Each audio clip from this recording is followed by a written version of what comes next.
Alors vous venez de faire la connaissance du doyen du village et moi maintenant j'aimerais vous présenter un personnage atypique. Il s'appelle Pierre Neuville. Atypique puisqu'après une longue carrière militaire, une fois à la retraite, il entame des études d'archéologie et devient archéologue à l'âge de 65 ans. Pierre Neuville, bonjour, merci de nous accueillir dans votre salon avec le temps qu'il fait, c'est bien agréable. Alors, l'archéologie, c'est un domaine qui vous a toujours attiré. Expliquez-moi comment vous êtes arrivé à entamer des études une fois retraité. Quand j'ai pris ma retraite, je l'ai prise d'abord parce que le pays me plaisait.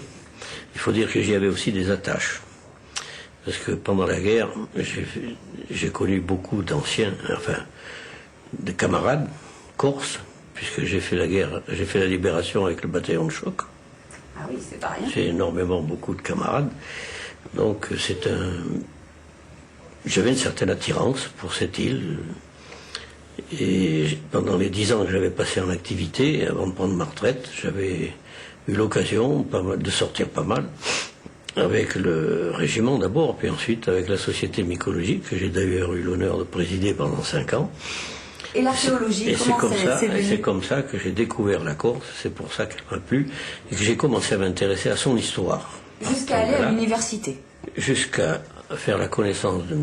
Michel-Claude Weiss, qui m'a incorporé à ses chantiers de fouilles, et qui très vite m'a demandé, m'a fait comprendre que si je voulais vraiment faire de l'archéologie sérieusement, il fallait que je passe par l'université. Alors, vous avez fini par diriger les fouilles de la Foat, qui se trouve sur la commune de Loups, mais aux 9 années, 9 campagnes.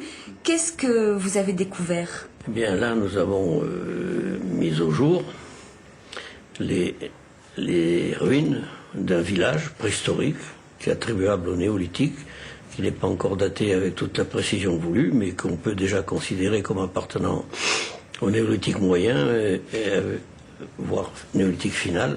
C'est une découverte importante pour... Je pense que pour la Corse, ça va compter.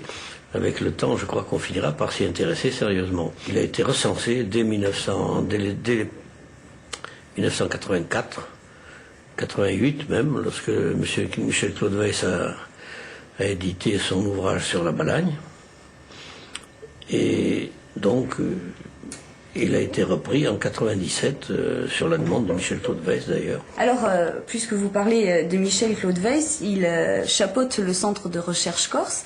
Vous avez travaillé à ses côtés dans un tout autre domaine, puisqu'il s'agissait là de répertorier les payas dits de Corse.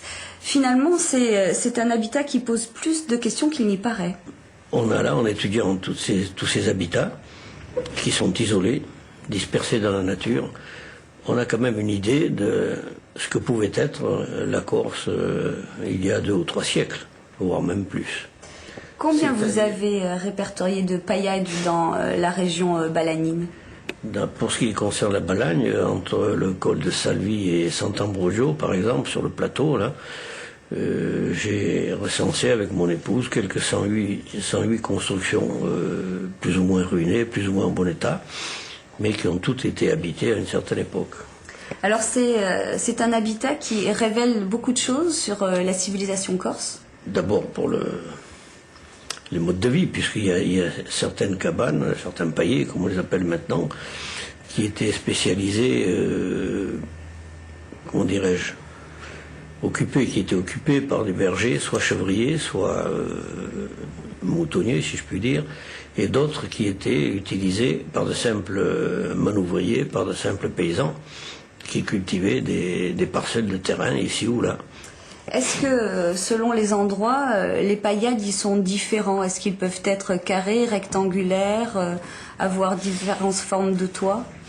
Là, sur la région que nous avons étudiée, nous avons trouvé une multitude de formes. Il y a des circulaires, des ovalaires, des semi-ovalaires, des carrés même, d'autres qui sont installés dans des grottes ou des sorties de grottes, qui sont, comment dirais-je, incorporés à des tafones, si vous voulez. Est-ce que ça a une signification, ces différences ? Est-ce que c'était des savoir-faire différents selon d'où les bergers venaient, la région ? C'est difficile à dire, mais Je pense que ça dépend surtout des matériaux, du lieu où le paillet a été édifié, oui, de son environnement immédiat, des ressources qui pouvaient se trouver là. C'est un patrimoine architectural qui a été fait à main nue? Ah oui, ça sûrement, oui. Et pour certains même, on peut considérer que ce sont des petits chefs-d'œuvre, hein. Des petits chefs-d'œuvre, parce que ils ont, les plus anciens qu'on a pu dater, ont presque tous des toitures en terre battue, reposant sur des voûtes construites en encorbellement, fausses voûtes si vous voulez, construites en encorbellement, avec de grandes dalles de pierre, qui ont dû être débitées pas très loin. Merci en tout cas Pierre Neuville pour tous ces enseignements sur les paillades. Je sais pas vous, mais moi en tout cas, aujourd'hui, j'ai appris plein de choses sur les paillades. Yann, vous m'entendez? Je crois que vous vous trouvez non loin d'ici. Est-ce que vous avez trouvé des havres de paix qui se soient inspirés de ces maisons de pierre sèche? Je vous entends parfaitement, Dominique, d'autant plus que je suis juste à côté de vous. Alors, si vous me cherchez, je suis moi aussi à Loum, en sortant du village, sur la gauche. Et j'ai trouvé mon havre de paix. C'est un gîte des gîtes de France. Il est particulier, il est, écoutez-moi bien, en terre. Je suis dans la chambre, les murs sont en terre, c'est du bancher. Regardez, le plafond, c'est une coupole. C'est une coupole avec des briquettes. Elles sont faites à la presse, et vous l'avez compris, elles sont elles aussi en terre. Vision de l'intérieur de cette chambre, mais aussi, bien entendu, vision de l'extérieur. Je vais vous y emmener, et vous allez voir que